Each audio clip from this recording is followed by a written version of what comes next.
Climate ரொம்ப குளிரா இருக்குது. மிஸ்டர் குப்தாவும், ஷர்மாவும் ஹீட்டர் வாங்கலாம்னு கடைக்கு போறாங்க. கடைக்காரர் 2 ஹீட்டர் காட்டுறாரு. ஒன்னு சீப், இன்னொன்னு விலை அதிகம். இதோட டிசைன் அதை விட ரொம்ப நல்லா இருக்கு. ரெண்டுலயும் ஒரே வோல்டேஜ் தான் போட்டிருக்கு. அப்போ கரண்ட் பில் ஒரே மாதிரி தான் வரும். கொஞ்சம் விலை அதிகமா இருந்தா என்ன, இதே வாங்கிருவோம். ஆனா மிஸ்டர் சர்மா 2 ஹீட்டரோட பவர் ரேட்டிங்கையும் பார்த்து விலை கம்மியான ஹீட்டரை வாங்குறாரு. என்ன சர்மா, கொஞ்சம் காசு மிச்சப்படுத்த சீப்பான ஹீட்டர் வாங்குறீங்களா?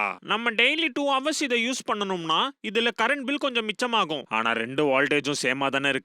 இப்போ அவருக்கு புரியாது. மாச கடைசியில கரண்ட் பில் வரும்போது சொல்லுவோம், அப்போ புரியும். குப்தாவும் அவரோட ஹீட்டரை தினமும் 2 மணி நேரம் பயன்படுத்த ஆரம்பிச்சாரு. அந்த மாசம் முடிஞ்சோடனே தன்னோட கரண்ட் பில்லை எடுத்து சர்மா கிட்ட போறாரு. பாருங்க, என்னோட ஹீட்டரை தினமும் 2 மணி நேரம் யூஸ் பண்ணியும் 2000 ரூபாய் தான் பில்லு. ஆனா எனக்கு 1650 ரூபாய் தான் வந்திருக்கு. அது எப்படி? ரெண்டுலயும் ஒரே வோல்டேஜ் தானே இருக்கு. அப்புறம் எப்படி என்னோட கரண்ட் பில் மட்டும் அதிகமா இருக்கும்? குப்தா கரண்ட்டை மிச்சம் பண்ண எக்யூப்மெண்டோட வோல்டேஜ் இல்லாம பவர் ரேட்டிங்கை பார்க்கணும். ஏன்?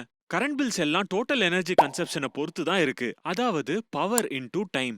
பவர் எக்யூப்மெண்டோட வோல்டேஜ் அப்புறம் அதோட கரண்ட் அண்ட் ரெசிஸ்டன்ஸை பொறுத்து தான் இருக்கு. 1 யூனிட் கரண்ட்னா அது 1 கிலோ வாட் ஆர். குப்தாவோடது 2000 வாட்ஸ் ஹீட்டர். அப்போ 1 மணி நேரத்துல அது 2 கிலோ வாட் ஹவர்ஸ் கன்சியூம் பண்ணும். அதாவது 2 யூனிட் எடுக்கும். ஷர்மாவோடது 1000 வாட்ஸ் ஹீட்டர். 1 மணி நேரத்துல 1 யூனிட் கரண்ட் தான் எடுக்கும். அதனால தான் அதிகமான பவருக்கு அதிகமான பில். இப்போ குப்தா கோவத்தோட கடைக்காரர் கிட்ட போறாரு. எனக்கு எப்படிப்பட்ட ஹீட்டரை வித்திருக்க நீ? இதனால என் கரண்ட் பில் எகிரிடுச்சு. அட குப்தா சார், இந்த நாப வச்சு நீங்க 800 வாட்ஸ்ல இருந்து 2000 வாட்ஸ் வரைக்கும் மாத்தி வச்சுக்கலாம்.